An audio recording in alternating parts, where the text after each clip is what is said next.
What if your whole existence, your destiny, your well-being, and even your mind were predetermined before you were born, just because your ancestors were fixated on preserving the purity of their bloodline for countless generations?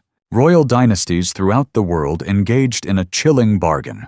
They risked genetic disorders in exchange for maintaining political dominance. The outcome was often shattered minds, deteriorated bodies, and family trees so twisted they defied recognition. Today, we explore the heart-wrenching, unbelievable, and at times deeply disturbing tales of history's most inbred women. And by the time we reach the top story, you will be absolutely amazed. Beginning at number 10 is Elizabeth II of Spain, who reigned from 1833 to 1868. Her life was not defined by glory, but by the harsh consequences of centuries of intermarriage. Born in 1830, Elizabeth's birth as a daughter was oddly celebrated after her father's long and desperate wish for a male successor. But happiness was fleeting. From the start, both her health and that of her sister caused quiet anxiety. It is no secret that her birth was the result of a marriage between an uncle and his niece. The family tree grows even more tangled. Her grandparents on one side were at the same time her great-grandparents on the other, creating a true maze of relationships. At the age of 16, Elizabeth was wed to her double second cousin. She had 11 children, but tragically only 5 survived infancy. Here matters become more intricate. Many scholars contend that her spouse fathered none of those surviving offspring, and their marriage was enveloped in mystery. Possibly affected by personal and perhaps unspoken realities regarding her husband's true identity, Elizabeth II eventually lost her crown, yet her legacy endures, deeply intertwined with the hidden struggles of her family's genetic entanglements. At number 9, we encounter Mary Louise of Austria, born into one of Europe's most intricately connected royal lineages. Her parents were double first cousins, sharing both sets of grandparents in a family where cousin marriages were common rather than unusual. Tragedy struck frequently, as out of 12 children only 7 survived to adulthood. The degree of inbreeding in her ancestry is astonishing. From a genetic standpoint, Mary Louise had just 4 unique great-grandparents, half the typical amount. This level of genetic concentration is something scientists today observe mainly in close-knit, isolated groups. At the age of 18, Mary Louise was married off to none other than Napoleon Bonaparte, her father's former adversary. This union was a strategic political decision aimed at establishing peace and ensuring a male successor. For Mary Louise, it also meant bearing the immense responsibility of an empire on her young shoulders. At number 8, we leave behind lavish royal courts and enter the grim realities of a small American town. Laura Walker's story illustrates that the consequences of intense inbreeding are not confined to distant history. They persist even in modern times. Documented in a well-known film, the Walker family has become a notable example of what happens when generations endure isolation and restricted genetic variety. Unchecked intermarriage leads to troubling outcomes, with Laura Walker standing out as a haunting example. Known as one of the most genetically intertwined individuals in recent times, she is also the mother of Tommy Walker, who is often considered among the most genetically impacted people alive today. Their story is disturbing not simply for its shock factor, but because it reminds us that this is not just royal lore. It is a human saga replaying itself quietly in secluded parts of the world. At number 7, we have Mary the Fair of Portugal, also called Mary the Pious by some, while others find Mary the Troubled a more accurate description. Born in 1734, her existence was marked by growing mental challenges and a family tree burdened by far too many royal unions that were uneasily close. Her parents, King Joseph the Great of Portugal and Mary Anne of Spain, represented the 16th Royal Iberian pair, tightly linked through close intermarriage. Yet that was only part of the tale. Mary herself, pressed to uphold the family legacy, made a decision that defined her story. She wed her own uncle. The results were as sorrowful as they were foreseeable. Half of her children did not survive, with genetic defects likely playing a significant part. As she grew older, Mary's mental health declined, eventually declaring her unable to govern. Her narrative reveals royalty undone not by warfare or rebellion, but by the unseen burden of repeated genetic patterns. Number 6 introduces us to the tragic journey of Mary Louise Elizabeth Dorian, whose life resembles a Gothic tale penned by fate itself. Born into a deeply troubled royal family, Elizabeth II entered a life marked by blood and suffering. Her father was compelled to marry his own cousin, an illegitimate daughter of King Louis XIV. As the eldest surviving child of this union, Mary Louise had little control over her fate. She was later wed to another cousin, Prince Charles Barry, resulting in 3 offspring who tragically did not survive infancy. Whether the devastating effects were due to relentless inbreeding or some other cruel twist of fate, history remains uncertain.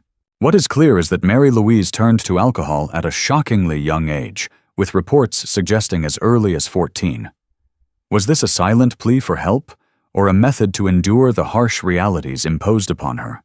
Regardless, her story remains a heart-rending example of dynastic responsibility gone terribly wrong. At the 5th position, we encounter a less renowned but equally intriguing royal figure, Princess Alexia of Greece, born in the year 1965. Her life represents a link between the waning custom of royal marriages and the lasting consequences of aristocratic inbreeding. Alongside her 4 siblings, she was born from one of the last notable unions between a reigning king and a royal princess. However, this marriage was more complex than mere romantic tales often portray. Her parents, Queen Anne-Marie of Denmark and King Constantine II of Greece, were connected by blood in multiple ways. They were not only second cousins, but also third cousins, creating a complex double bond that was as much political as it was familial. Their genealogies were intricately intertwined and burdened with deep ties. Constantine's great-grandparents were siblings. One of his grandmothers was also the sister of his great-grandfather. Anne-Marie's lineage bore its own complex heritage, although their union seemed affectionate. Their close genetic connections meant that their offspring, including Alexia, were partially inbred, just like the famously connected British royals Elizabeth II and Prince Philip.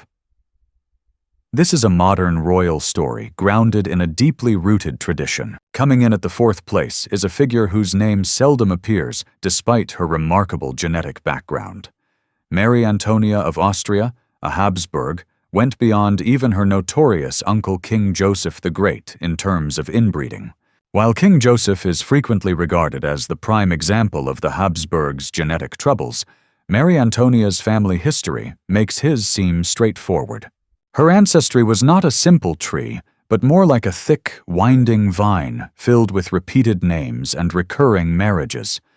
Some have described it as a genetic circle instead of a standard lineage. The level of her inbreeding was so extreme that her genetic closeness resembled that of a child born from 2 full siblings. Yet her narrative often remains in the background. History might have neglected her name, but from a genetic perspective she stood at the highest point of Habsburg inbreeding, a quiet yet unforgettable character in this prolonged and intricate saga. Looking much further into the past, number 3 brings us to a pair of enigmatic individuals forgotten by many. Identified only by the numbers mummies 317A and 317B, these girls never had the chance to rule, yet their preserved remains reveal a story filled with ancient grief and genetic consequence. These 2 infants were likely stillborn daughters of none other than Pharaoh Tutankhamun and his wife Anasaon, born approximately 1,300 years before the Common Era. But here is the chilling fact. Anasaon was not only Tutankhamun's queen, but also his half-sister, sharing the same father. This continued a long-standing royal tradition of sibling marriage in Egypt's ruling family. Tutum himself was the product of generations of closely related bloodlines.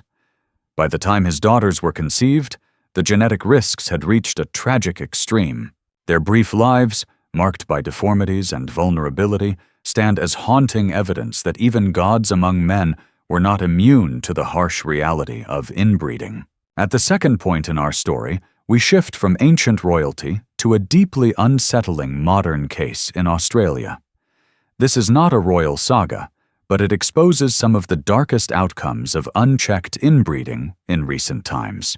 Kimberly Colt's family, known to the public by a pseudonym, became the focus of one of the most shocking genetic and legal investigations of the early 2000s.